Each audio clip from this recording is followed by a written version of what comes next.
¿Qué tal? ¿Cómo estás? Mi nombre es Adrián Montemayor y bienvenido a tu programa Jesús es el camino, la verdad y la vida. Estamos estudiando el Evangelio de Marcos, así es que ve por tu Biblia y ábrelo en el capítulo 15. Hoy es la parte número 17. ¿Qué te parece si antes de empezar me acompañas a orar? Padre, en el nombre de Cristo Jesús, te doy gracias por la oportunidad que nos das de conocer tu palabra el día de hoy, para conocerte más a ti por medio de Cristo Jesús y conocer quiénes somos en Cristo y la herencia que tú nos has dado y el propósito que tienes para nuestras vidas. Espíritu Santo, háblanos, guíanos, enséñanos todo esto porque queremos conocer más a Cristo y hacer con excelencia la razón de nuestra existencia en el nombre de Jesús. Amén. Vamos a empezar el capítulo 15. Le recuerdo que el capítulo 14 habla de que el arresto de Jesús y ahorita vamos a empezar el, el juicio de Jesús. La Biblia nos enseña en los 4 evangelios que Jesús pasó por 4 juicios. Es decir, Marco no está ahorita interesado y Marco nos enseña nada más 2 juicios. ¿Por qué Marco nos enseña 2 juicios de 4? Porque Marcos, acuérdense que les dije que Marcos no va enfocado hacia los judíos, ni va enfocado a los gentiles, a los que no crean en Dios. Entonces mucha acción, y quita cosas que pueden ser más significativas para los judíos, pero deja las cosas que pueden ser para que nosotros podamos comprender que Jesucristo pasó por 2 juicios: ante el juicio de los judíos, que es el Sanedrín o el consejo, y ante el juicio de los que de la ley que estaba en ese momento, que eran los romanos, y que ni tanto los judíos como los romanos no le hallaron nada malo a nuestro Señor Jesucristo. Pero ¿cuáles son esos otros 2 juicios? Bueno, la Biblia nos enseña en Juan capítulo 18, creo, que Jesús fue primero al juicio de Caifás, el, el suegro del sumo sacerdote Anás. Es decir, antes de que Jesús fuera presentado al consejo de los judíos, Caifás, que era suegro del sumo sacerdote Anás, lo tomó y tuvo el primer juicio. Después Anás lo mandó al Sanedrín, perdón, Caifás lo tomó y lo mandó a Anás al Sanedrín, para que todos los sumos sacerdotes y todos lo pudieran ahí, los escribas, interrogar. Después lo mandaron a Poncio Pilato. Poncio Pilato lo mandó a Herodes. Lo puedes encontrar en el Evangelio de Lucas, esa parte. Lo mandó a Herodes. Herodes se lo regresa a Poncio Pilato. Y luego ya Poncio Pilato pues empieza la parte final de la sentencia. Pero vamos aquí, capítulo 15, versículo 1. Muy de mañana, habiendo tenido consejo los principales sacerdotes con los ancianos, con los escribas y con todo el concilio, llevaron a Jesús atado y le entregaron a Pilato. Eso era el concilio. El concilio eran el sumo sacerdote, los principales sacerdotes, los principales maestros, los escribas y los fariseos. ¿Ok? Pilato les preguntó: ¿Eres tú el rey de los judíos? Respondiendo él, le dijo: Tú lo dices. Los principales sacerdotes le acusaban mucho. Otra vez le preguntó Pilato diciendo: ¿Nada respondes? Mira de cuántas cosas te acusan. Mas Jesús ni aun con eso respondió, de modo que Pilato se maravillaba. Aquí lo primero que hay que entender es que los judíos ya habían tenido su juicio con Jesús, no le hallaron nada y no hallaban cómo acusarle. Es más, habían contratado personas para que testificaran falsamente acerca de él y, y hablaran testigos falsos, pero ni aún así pudieron encontrarle nada malo. Después, los judíos se lo mandan a Poncio Pilato, y Poncio Pilato enfrenta una pregunta que todo el mundo debemos de responder. Poncio Pilato le dice: y más bien, una pregunta que todos debemos de hacer y de responder. Poncio Pilato le responde: le pregunta: ¿eres tú el rey de los judíos? Y Jesucristo le dijo: tú lo dices. Todo ser humano tiene que responderse a esta pregunta en vida, o hacerse esa pregunta: ¿Jesús era el rey de los judíos? Y si tú verdaderamente estás buscando la verdad, dice la Biblia que si tú te acercas a Dios, Dios se va a acercar a ti y te va a mostrar la verdad. Ahora te queda a ti reaccionar a esa verdad, aceptarla, creerla, caminar en ella o no. La Biblia dice que si lo hacemos, conoceremos esa verdad y esa verdad nos hará libre. ¿Libre de qué? De Satanás, que nos tenía cegados para poder ver la verdad de Dios. Pero si tú no quieres conocer la verdad, pues no la vas a conocer. Si tú la quieres conocer la verdad a medias y no sigues adelante, tampoco la vas a conocer. ¿Por qué? Porque conocer la verdad tiene que ver con seguir adelante en esa verdad y luego aceptarla y creerla. ¿Ok? Esta pregunta que le dijo: ¿eres tú el rey de los judíos? Todo ser humano vamos a tener que llegar a esa pregunta. ¿Eres tú el rey de los judíos? ¿Eres tú el rey de los judíos? Si verdaderamente tú tienes eso en su corazón, Dios te habla y te empieza a responder a tu corazón y te dice: yo soy. Y ahora te toca a ti creerlo o no. Versículo 6. Ahora bien, en el día de la fiesta le soltaba un preso cualquiera que pidiese. Y había uno que se llamaba Barrabás, preso con su compañero de motín, que habían cometido homicidio en una revuelta. Quiero que entiendas que este versículo 7 es bien importante porque aquí nos enseña que Jerusalén estaba pasando por revueltas. ¿Qué quiere decir revueltas? Eso quiere decir que había muchas personas que cometían varios actos de vandalismo o varios actos de sublimación, de revelación en contra de los romanos. Es decir, ya estaba muy agitada la parte social, política de los romanos. Por eso Roma, desde Roma, veían que Jerusalén se le estaba saliendo de las manos de control a Poncio Pilato, y por eso Poncio Pilato tenía que mantener la paz, pero al haber tantas revueltas, pues ya le habían mandado varias cartas a Poncio Pilato diciéndole, oye, o me calmas a la gente o te saco a ti del poder. ¿Qué tiene que ver eso? Bueno, ahorita vamos a ver esa parte, ¿ok? Versículo 8, y viniendo la multitud, también tiene que ver, ahorita vamos a ver esto, y viniendo la multitud comenzó a pedir que hiciese como siempre les había hecho. Y Pilato le respondió diciendo, ¿qué queréis que os suelte al rey de los judíos? Porque conocía que por envidia le habían entregado los principales sacerdotes. Mira, aquí Poncio Pilato está reconociendo, estaba buscando un versículo, dame un segundo, aquí está. Poncio Pilato aquí está reconociendo que Jesucristo era una persona que lo habían entregado por envidia y que no tenía nada malo. Es decir, en el primer juicio que tuvo nuestro Señor Jesucristo ante el concilio de los judíos, no le encontraron nada. En el segundo juicio que tuvo que ver con, que narra Marcos, porque ya te comenté que son 4 juicios, en el segundo juicio que narra Marcos, que tiene que ver con Poncio Pilato siendo la máxima autoridad de los romanos ahí en Jerusalén, él tampoco le halló nada. Pero ¿cómo supo esto que por envidia lo habían entregado? Bueno, en Mateo capítulo 27, en el versículo 19, su esposa va adelante y le dice, y estando él sentado en el tribunal, su mujer le mandó, hablando de la mujer de Poncio Pilato, su mujer le mandó decir, no tengas nada que ver con este justo, porque hoy he padecido mucho en sueños por causa de él. ¿Eso qué quiere decir? Quiere decir que Poncio Pilato escuchó a su mujer que le dijo, oye, esa persona que te trajeron a ti es justa. La esposa de Poncio Pilato reconoció que Jesucristo era justo. Estaba reconociendo que Jesús era el rey de los judíos que verdaderamente dicen. Cuenta la historia que esa esposa de Poncio Pilato ya no se supo nada de Poncio Pilato, perdón, ya no se supo nada de su esposa, y cuenta la historia de los romanos que esa esposa, hay una separación de él porque después ya no se sabe nada de la esposa de Poncio Pilato en la historia de los judíos y aparece otra mujer como esposa de Poncio Pilato. Eso quiere decir que esta mujer creyó verdaderamente en Cristo Jesús y se alejó de Poncio Pilato y los romanos, porque Poncio Pilato no quería seguir a Cristo Jesús y Dios estaba llamando a esta mujer. Ella decidió seguir a Cristo Jesús, ¿ok?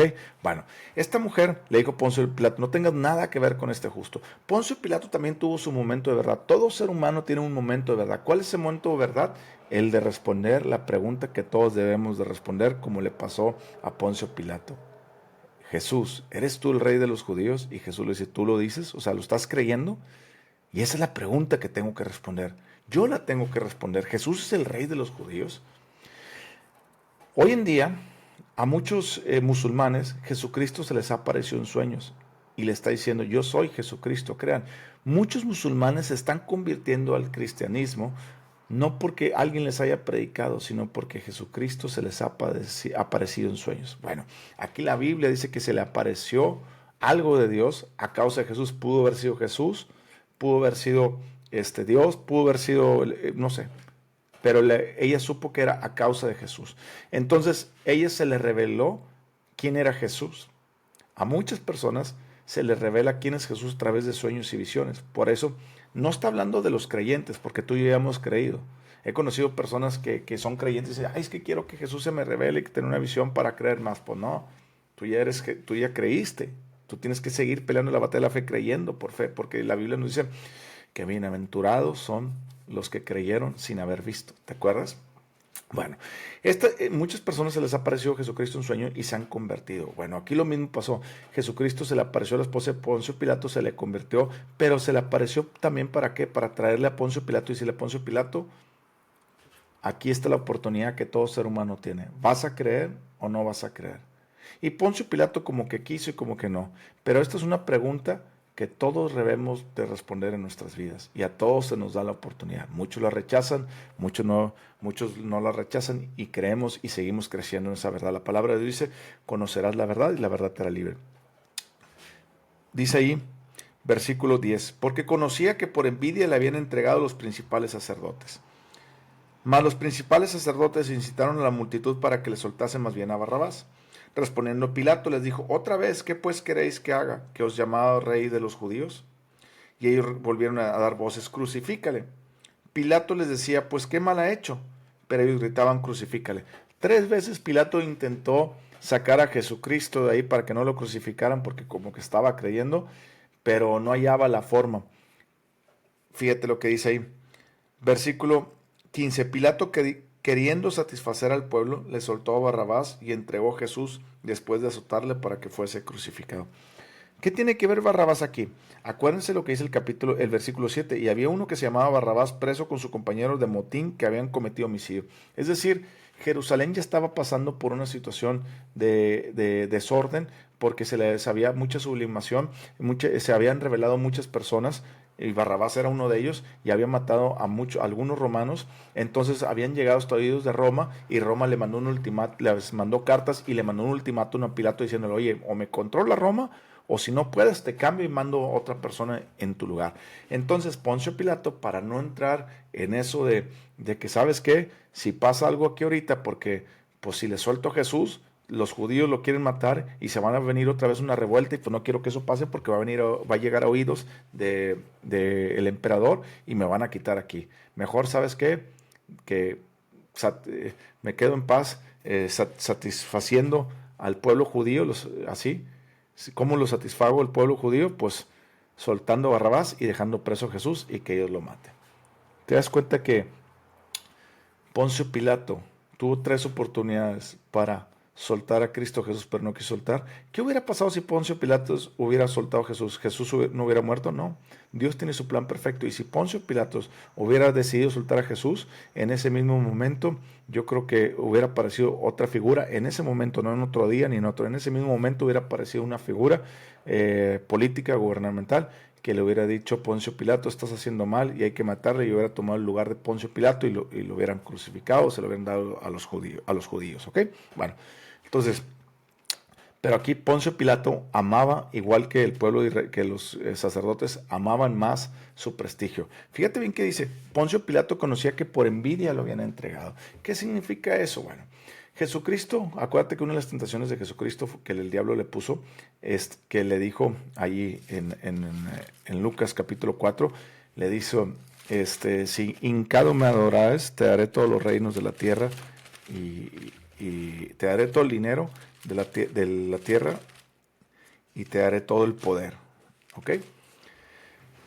Y Jesucristo le dijo, apártate de mí, Satanás, porque está escrito, adorarás al Señor tu Dios y solo a Él le servirás.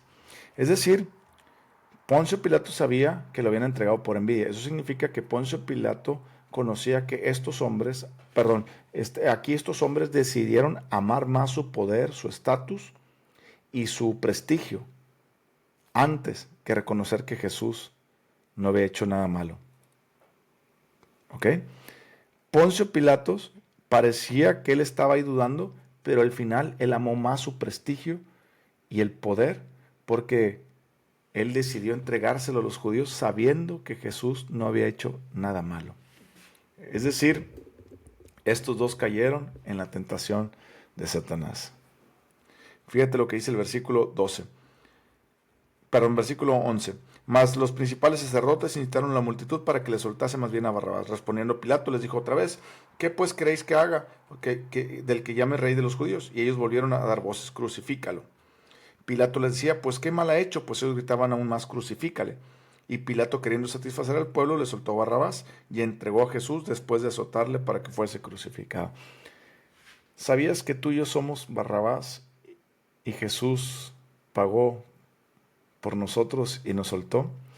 Tú y yo, al igual que Barrabás, éramos pecadores, que a lo mejor no éramos homicidas, pero a lo mejor éramos borrachos, alcohólicos, drogadictos, en prostitución, en pornografía, en maltratos, en mentiras, en robos, en cosas malas, mentirosos, amadores de la vanidad, todo eso, a lo mejor mucho más, no sé, pero la Biblia dice que estaba Barrabás, que se merecía todo el castigo, y Jesús tomó el lugar de Barrabás.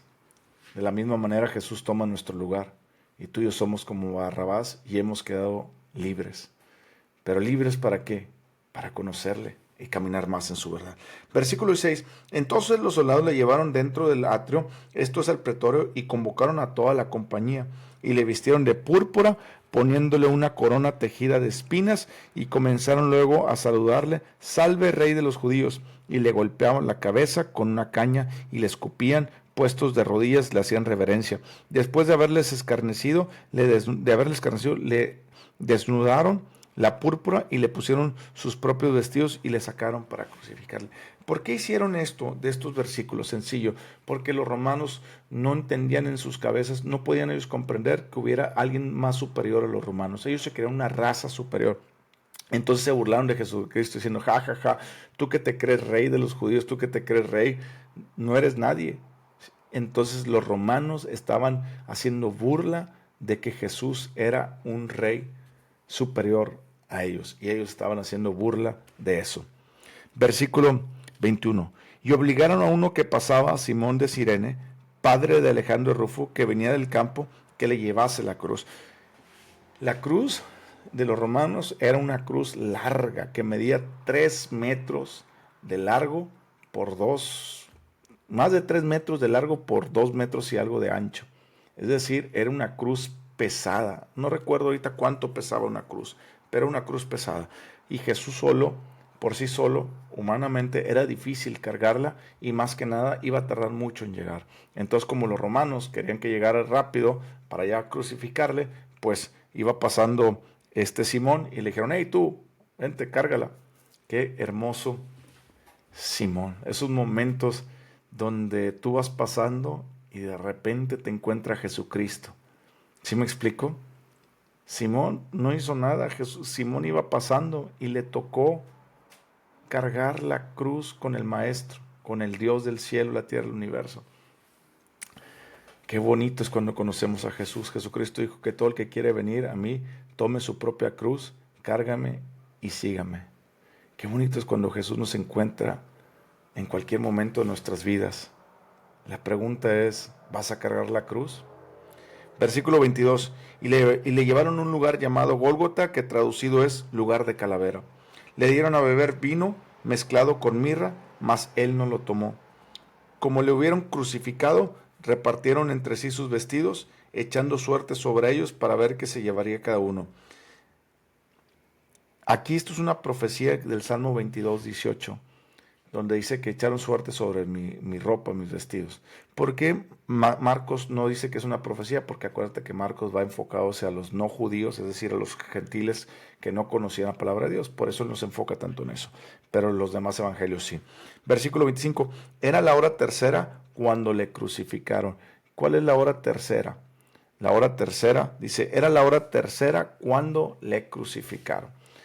Entonces, Jesucristo estuvo ahí aproximadamente la hora tercera, a las 6 empezaba el día, entonces la hora tercera a las 9 de la mañana. Entonces más o menos a partir de las 9 de la mañana le crucificaron a Jesucristo y murió a las 3 de la tarde. Estuvo de 9 a 10, a 11, a 12, a 1, a 2, a 3. Estuvo 6 horas aproximadamente colgado ahí hasta que murió. Imagínate todo el trayecto. Versículo 26. Y el título escrito de su causa era el Rey de los Judíos.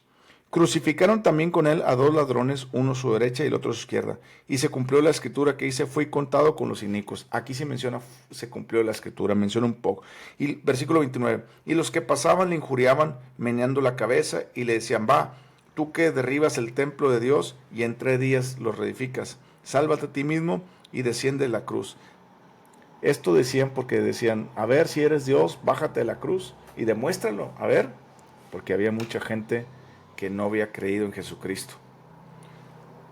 igual que hoy en día. Hoy muchas personas le dicen, a ver si eres Dios, haz esto, a ver si eres Dios, haz aquello lo otro, o ayúdame y esto que el otro. Pero las personas no están buscando a Dios sinceramente, sino que están retando a Dios. Y sabes que Dios, cuando tú retas a Dios, Dios nunca responde ese reto, porque Dios no busca ese reto de orgullo. Dios busca que le busques con un corazón sincero, contrito y humillado, donde tú te humilles y le digas, Señor, te necesito, ayúdame. Y Dios viene y se presenta a tu vida, pero si tú con orgullo le dices, a ver, ¿dónde estás? A ver, no que... Así no presenta a Dios. ¿Sabes por qué? Porque tu corazón está orgulloso y sabe que un corazón orgulloso no está dispuesto a recibir a Dios. Versículo 26. Y el título escrito de su causa era el Rey de los Judíos. Crucificaron también, perdón, ese ya lo leímos. Versículo 31. De esta manera también los principales sacerdotes, escarneciendo, se decían unos a otros con los escribas, a otros salvó, a sí mismo no se puede salvar. El Cristo, Rey de Israel, desciende ahora de la cruz para que veamos y creamos. También los que estaban crucificados con él le injuriaban. ¿Te das cuenta? Todo el mundo le decía, a ver, si eres el rey de verdad, el rey de los judíos, desciende de la cruz para que creamos. Cuando tú eres orgulloso, Dios no. La Biblia dice que Dios desecha a los orgullosos, pero acerca y acepta a los humildes de corazón. Dice la Biblia que había dos ladrones y que le injuriaban. En realidad, como Marcos no se enfoca mucho en el tema de los ladrones, pero los demás evangelios sí, te das cuenta que en realidad no eran los dos los que le injuriaban, era uno el que le injuriaba y el otro fue el que le dijo, Señor Jesús, cuando vengas en tu reino, recuérdame. Y Jesús le dijo, sí. ¿Por qué? Porque el otro ladrón le decía, a ver, si tú eres el Hijo de Dios, bájate la cruz. Y el otro ladrón que sí creyó en Jesús le dijo, mira, nosotros mal hemos hecho y por eso merecemos esto, pero ¿qué ha hecho? Él es un buen hombre. Y por eso voltea con Jesús y le dice, recuérdame cuando vengas en tu reino. Y Jesús le dijo, te aseguro que de ahora estarás conmigo sentado en el reino de Dios. Versículo 33. Cuando vino la hora sexta, o sea, las 12 de la tarde, ya había Jesús tenido 3 horas ahí colgados. Hubo tinieblas sobre toda la tierra hasta la hora novena. La hora novena ya viene siendo las 3 de la tarde. Y a la hora novena, Jesús clamó a gran voz diciendo, Eloí, Eloí, lama sabactani, que traducido es, Dios mío, ¿por qué me has desamparado? Aquí hay esto bien importante. La Biblia, ¿por qué dice, Dios mío, ¿por qué no has desamparado? Bueno, déjame explicarte una cosa. Hay un principio bíblico. Dios ha dicho, nunca te dejaré, nunca te desampararé. ¿Ok? Pero ¿por qué aquí vemos que Dios desamparó a Jesús? Porque Jesucristo le está diciendo, Señor Dios mío, ¿por qué me has desamparado? Ok, déjame responderte algo. Dios no puede estar donde hay pecado. Es decir, si tú decides practicar el pecado en tu vida y vivir en pecado, Dios no puede estar en tu vida porque tú estás dejando a Dios fuera de tu vida, no porque Dios no pueda o no quiera entrar, sino porque tú estás decidiendo darle el primer lugar al pecado en tu vida y vivir en pecado y por eso Dios no puede vivir ahí, ¿ok? La Biblia dice que nosotros, cuando invitamos a Cristo Jesús en nuestro corazón, Él está y Él empieza a sacar el pecado fuera. Pero cuando una persona que vive en pecado y no ha reconocido a Cristo Jesús en su corazón, pero conoce algo de Jesús, pero sigue practicando el pecado, Dios no puede entrar a vivir a Él. ¿Por qué? Porque la persona no se ha arrepentido de sus pecados, porque carga esos pecados. Bueno, ¿qué tiene que ver con esto? Sencillo. La Biblia dice que Jesús cargó con los pecados del mundo. Es decir, cuando Jesús estaba en la cruz y estaba a punto de morir, Él tomó literalmente los pecados del mundo. Y como Él tomó los pecados del mundo, Dios no podía estar en él porque él estaba tomando los pecados tuyos y míos, todo lo malo que yo fui, todo lo fornicario, lo adúltero, lo borracho, lo drogadicto, lo mentiroso, todo lo que yo fui, lo estaba cargando Dios ahí, Jesús, por los pecados pasados, presentes y futuros de la humanidad. Es decir, en ese momento todos los pecados, desde el primer hombre hasta el último hombre que iba a haber, estaban siendo puestos en Jesús.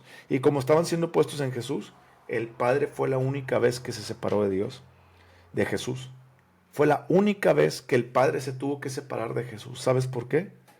Porque el Padre no puede habitar donde está el pecado. Pero Jesús no pecó.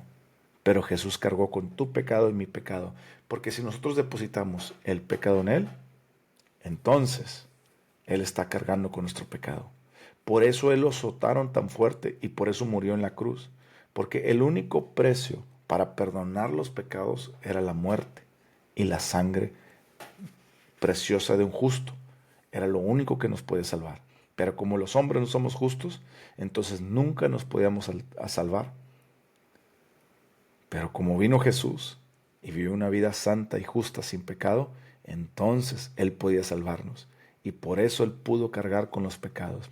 Fíjate esto, el Padre, el Hijo y el Espíritu Santo es un solo Dios, trino. Y los tres son uno solo. Nunca se habían separado. Pero cuando Jesús cargó con los pecados, se separó Jesús del Padre y del Espíritu. ¿Por qué? Porque Jesús traía nuestros pecados. Y la Biblia dice que el Espíritu de Dios ni Dios pueden estar donde hay pecado. Pero una vez que Jesús murió, volvieron a ser uno solo. Quiero que entiendas que Jesús dio su vida por ti y por mí. Y se separó del Padre por unos instantes. Porque te ama y me ama. Se separó del Padre tanto que dijo yo, perdón, se separó del Padre porque te ama tanto, porque dijo yo tengo que cargar con esos pecados, porque si no ustedes van a vivir en separación total del Padre. Jesús también vivió unos minutos en separación del Padre y dijo es horrible, es feo vivir sin el Padre. Yo no quiero que la gente viva sin el Padre, por eso estoy muriendo, para que la gente viva con el Padre. ¿Estás entendiendo? Dios sabe, Jesucristo mismo sabía qué difícil es la separación del Padre. Él sabía que al separarte del Padre no hay vida. Él sabía que al separarte del Padre no hay nada. Por eso Jesús murió por ti y por mí, para que tú y yo no estuviéramos separados del Padre. Jesús es el puente entre el Padre y el hombre. Nosotros no podemos cruzar porque no hay puente, pero al Jesús morir y cargar con nuestros pecados se creó ese puente, que Él lo creó.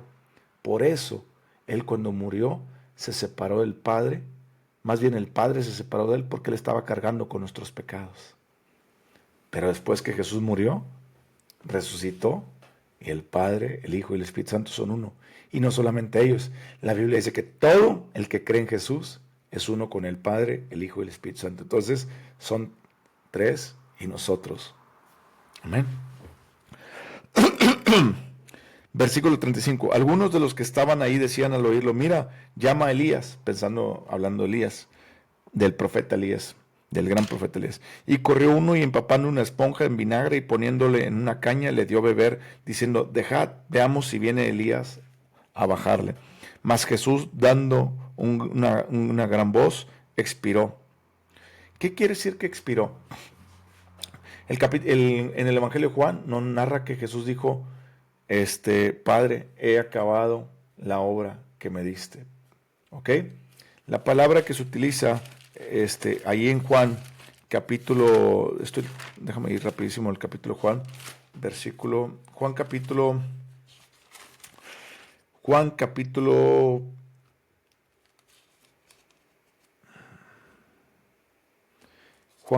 19, el versículo 28 en adelante, dice, después de esto, sabiendo Jesús que ya todo estaba consumado, o sea, esto que Juan está hablando es lo mismo que está narrando Marcos en un solo versículo, Juan lo narra un poco más largo. Dice, después de esto, sabiendo que Jesús, que ya todo estaba consumado, dijo, para que se cumpliese la escritura, tengo sed.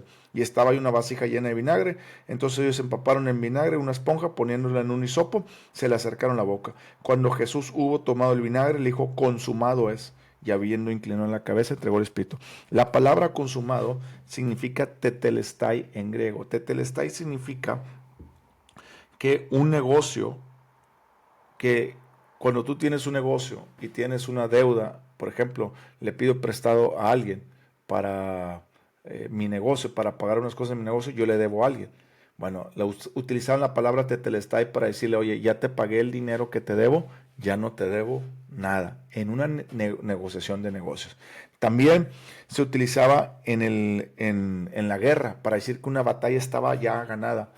Si iba un ejército contra otro ejército, entonces cuando ganaban una guerra la informaban a su rey y le decían tetelestai. Eso significa la guerra está totalmente ganada, ya no hay nada. ¿Okay? También lo utilizaban en la parte de juicio para que el juez, cuando el juez decía al preso tetelestai, significa tu sentencia ya fue completamente cumplida, ya no debes nada en la corte. Entonces lo utilizaban para términos de negocio, para términos de juicio y para términos de guerra. ¿Qué significa eso? Significa que la guerra con Satanás está acabada. Pero pastor, la Biblia dice que tenemos guerra. Sí, la Biblia dice que tenemos guerra, que peleemos la batalla de la fe. Pero la guerra ya la ganó Jesucristo. Entonces, ¿por qué dice la Biblia que tenemos que pelear la batalla de la fe? Bueno, la batalla de la fe significa en la mente, entre las mentiras de Satanás contra la verdad de Dios que tú estás poniendo por medio de la palabra de Dios y la oración. Cuando tú lees la Biblia y cuando tú oras, tú estás metiendo la palabra de Dios, enseguida viene Satanás para querer robar esa semilla, y eso se llama la batalla de la fe para cualquier área de tu vida. Primero, para creer en Cristo Jesús. Segundo, ya que creíste, para vivir una vida santa. Tercero, después para vivir una vida santa, para recibir todas las bendiciones que Dios tiene y que Dios ya te dio y que ya están ganadas. Por ejemplo, tú pues ya eres un cristiano que va caminando y de repente la Biblia dice, en el mundo tendréis aflicción, confiar en mí, yo he vencido al mundo. Eso significa que va a venir Satanás, va a querer poner enfermedades, y si pone una enfermedad, y yo creo la palabra de Dios que dice en 1 Pedro capítulo 2, 24, que por sus llagas yo fui sanado, entonces yo puedo creerle a Dios. Y eso se llama la batalla de la fe. Señor, mi cuerpo me dice que estoy enfermo, pero yo creo tu palabra y estoy peleando la batalla de la fe. Pero usted no está peleando contra el diablo ya está vencido. Usted está peleando en su mente lo que Dios le está hablando contra las mentiras que el diablo le está diciendo. ¿Entendió? Bueno, entonces aquí en Marcos capítulo 15 vemos esa parte que Jesucristo le dijo, consumado es, ¿ok? Versículo 37. Mas Jesús, dando un gran voz, expiró. Versículo 38. Entonces el velo del templo se rasgó en dos de arriba abajo. El velo del templo está así. ¿Qué significa que se haya rasgado de arriba abajo? Así. Significa que no lo rasgó ningún hombre, porque si hubiera sido de abajo hacia arriba, una persona pudo haberlo roto. Perdón, lo pudo haber rasgado de abajo arriba, pero como fue Dios, viene de arriba hacia abajo y rasgó el velo. ¿Eso también qué significa? ¿Qué velo fue el que rasgó? Bueno, la Biblia nos dice que en el templo había un lugar santo y un lugar santísimo. El lugar santísimo es un lugar pequeño donde estaba el arca del pacto con todas las cosas que tenía dentro, y que representaba ahí que estaba la gloria de Dios, donde una vez al año entraba el sumo sacerdote y tenía que entrar con una cuerda, porque si el sacerdote era indigno, se moría en el instante y tenían que jalarlo y nadie podía entrar. Tenía que entrar el sacerdote una vez al año. Era un lugar santísimo que solamente el sumo sacerdote tenía que entrar una vez al año.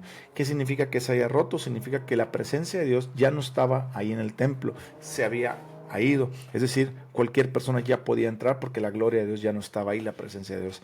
¿Y a dónde se fue?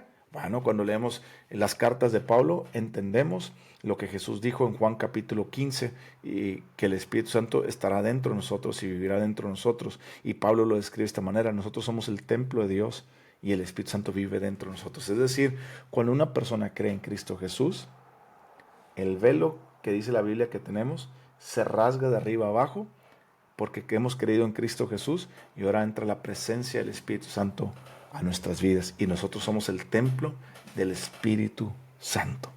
Amén. Versículo 41. Perdón, versículo 40. También había algunas mujeres mirando de lejos, que entre las cuales estaban María Magdalena, María la madre de Jacob y el menor, y de José Salomé, quienes cuando le estaban en Galilea le seguían y le servían, y otras muchos que habían subido con él a Jerusalén. Quiero que entiendan que Dios siempre trató a la mujer con dignidad. Dios, por eso dice, muchas mujeres le servían. Las mujeres le servían a Jesús. Cuando dice la palabra servir, no solamente es que le servían, que le limpiaban y le cocinaban, no. La palabra servir también tiene que ver con sus bienes. De hecho, en los evangelios dicen cómo muchas mujeres venían y le daban dinero a Jesucristo, les daban muchas cosas a Jesucristo. Acuérdate que Jesucristo no solamente viajaba solo, no solamente viajaba con sus 12 discípulos, sino se cree que Jesucristo viajaba con un bonche, personas de 20 a 30 personas por ahí. No siempre, pero en sus viajes frecuentes sí lo hacía. ¿Por qué? Porque iban sus 12 discípulos, más otros discípulos, más las mujeres que iban ahí. Entonces, el dinero que Jesús recibía, Jesús lo utilizaba para dar manutención a todas las personas que iban con él. Acuérdense que todos habían dejado todo. Entonces, Jesús, él recibía dinero y con eso compraban comida, sustento, compraban ropa, zapatos, la túnica y todo lo que ocupaban. Tenían para el hospedaje, para comprar también las tiendas de campaña cuando se quedaban afuera, etcétera, etcétera. Entonces, ¿qué quiere decir esto? Aquí dice que las mujeres le servían a Jesús. Hay que entender, muchas personas piensan que los hombres de Dios no debemos de ser servidos, o que cuando alguien nos sirve, de que mira, ese hombre que se cree tanto, no. La Biblia dice que cuando uno es discípulo de Jesús, uno decide servir con su tiempo, con sus recursos económicos, a los líderes que Dios ha puesto en su iglesia y fuera de su iglesia. Si usted tiene hoy en día un líder en su iglesia, un hombre y una mujer ejemplar de Dios, entonces sírvale con amor y con cariño. Háblele de vez en cuando y dígale qué necesita. Háblele de vez en cuando y dígale en qué lo puede ayudar, no solamente económicamente ni físicamente, sino también espiritualmente. Si usted tiene hombres y mujeres de Dios que son buenos líderes, cómpreles algo, déles algo, ayúdeles. No necesita hablarles a veces. Hágalo, movido por el Espíritu Santo. ¿Ok? Versículo 42. Cuando llegó la noche, porque era la preparación, es decir, la víspera del día de reposo, es decir, iba a ser la víspera del día de reposo, José Arimatea, miembro noble del concilio, que también esperaba el reino de Dios, vino y entró osadamente a Pilato y pidió el cuerpo de Jesús. Quiero que entiendas una cosa. Aquí José Arimatea estaba en el concilio. ¿Eso qué significa que estaba en el concilio? Era el concilio de los que juzgaron a Jesús y de los que le determinaron la muerte de Jesús. Pero José de Arimatea no estaba de acuerdo. Había gente en el concilio que no estaba de acuerdo. Vamos a suponer, si eran 100 personas, pudo haber estado 10 o 20% no de acuerdo y el otro 80% sí a favor. Pero sí había personas que no estaban de acuerdo con lo que estaba pasando. Eso significa que no todos los judíos que eran líderes judíos eran malos. Estaba esperando del reino de Dios. ¿Cuál es la diferencia entre los judíos buenos a los malos que estaban en el concilio? Bueno, la diferencia es que estos estaban esperando el reino de Dios. Los otros no les importaba el reino de Dios. Los otros solamente querían su propio beneficio. Es decir, acuérdense que ellos tenían un negocio en el templo. Ellos decían, eran cambistas y aparte ellos vendían el animal que iba a ser sacrificado. Como te lo comenté, si no recuerdas, por favor, ahí lo puedes ver en el tema, en el capítulo, estoy checando qué capítulo es el que leímos, pero bueno, lo puedes buscar en el capítulo, bueno, aquí lo está buscando donde Marcos habla acerca de eso, pero si no lo puedes encontrar en el capítulo 2, en el capítulo de Juan, capítulo 2, versículo 13 en adelante, ¿ok? Y en Marco lo puedes encontrar en el capítulo 11, versículo 15 en adelante, ¿ok? Entonces, vino José de Arimatea, que esperaba el reino de Dios. Versículo 44, Pilato se sorprendió de que ya hubiese muerto y habiendo venir el centurión le preguntó si ya estaba muerto. Aquí hay algo que me estaba hablando del Espíritu Santo, era Espíritu Santo. Dice la Biblia en el versículo 43, osadamente entró Pilato. ¿Qué significa que haya entrado osadamente? Significaba que él estaba tan convencido de Jesús que por eso cuando lo mataron, él no estuvo de acuerdo y él fue a pedir el cuerpo de Cristo Jesús. Esto fue lo que pasó. Si osadamente significa que él no tuvo ninguna duda y él siempre estuvo en su convicción de creer en Cristo Jesús. Cuando él fue a pedir el cuerpo a Pilato, la gente, los demás judíos, se iban a enterar que él fue a pedir el cuerpo. Entonces, es decir, lo iban a sacar del Sanedrín, lo iban a sacar del liderazgo, lo iban a sacar por haber creído en Jesús, en la persona que habían crucificado. Entonces, que él haya entrado osadamente no significó que entró a escondidas para que nadie supiera, sino él entró así para que todo el mundo supiera que él no estuvo de acuerdo con la muerte de Jesús. ¿Ok? Incluso aunque lo fueran a quitar su puesto de liderazgo. Versículo 44, versículo 45. E informado por el centurión, dio el cuerpo de Jesús a José, el cual compró una sábana y quitándolo lo envolvió en la sábana y lo puso en un sepulcro que estaba cavado en una peña. Hizo rodar una piedra a la entrada del sepulcro. Y María Magdalena y María, la madre de José, miraban dónde lo ponían. ¿Te das cuenta? Había dos tipos de personas en el Consejo de Sanedrín. Unos que habían creído en Jesús y otros que amaban más su postura, su puesto, su liderazgo, su dinero mal habido por el negocio que tenían en el templo, que Jesucristo mismo les dijo: ustedes han hecho casa de mi Padre casa de ladrones en lugar de casa de oración. Entonces, también vemos a Pilato, un hombre que tuvo que enfrentar una pregunta, saber si Jesús era el rey de los judíos o no. La Biblia dice que Pilato dijo: bueno, yo no lo voy a crucificar, se los dejo a ustedes, si usted lo quiere matar, ahí está, me lavo las manos. Hoy en día muchas personas no quieren responder a esa pregunta, a pesar de que la esposa de Poncio Pilato le dijo: no tengas nada que ver con ese justo. Él dijo: no, pues yo no tuve nada que ver, ellos lo mataron. Sí, pero también nosotros, al no hacer nada, estamos yendo dentro. Es decir, cuando una persona viene y te preguntan y te enseñan de Jesús y te están hablando de Jesús, y tú dices: bueno, lo voy a dejar ahí, tal vez es verdad o no, pero no hago nada, tú te estás lavando las manos. Y al igual que Poncio Pilato, no creíste en la verdad. Pero si tú verdaderamente, cuando te hablan de Jesús, respondes a la pregunta: sé que Jesús es el camino, la verdad y la vida, porque lo he leído en la Biblia y he descubierto la verdad y he perseverado en ella y camino en esa verdad, entonces irás al cielo. Si no, es porque amas más tu estilo de vida, como los fariseos, y el diablo te está engañando. Ten cuidado. Te mando un fuerte abrazo, que Dios te prospere, pero vamos a orar. Padre, te doy gracias por la oportunidad que nos das de estudiar tu palabra, de amarla, comprenderla. Te pido que nos sigas guiando y llevando por tu Espíritu Santo a conocer más de quién es Jesús, quiénes somos en Cristo, la herencia que tenemos y el propósito de Dios para nuestra vida. Úsanos y enséñanos a vivir la vida que a ti te gusta, para que nosotros seamos una fragancia del olor de Cristo para todas las personas, mayormente para los que se salvan. En el nombre de Jesús. Amén. Take me deeper than my feet could ever wander, and my faith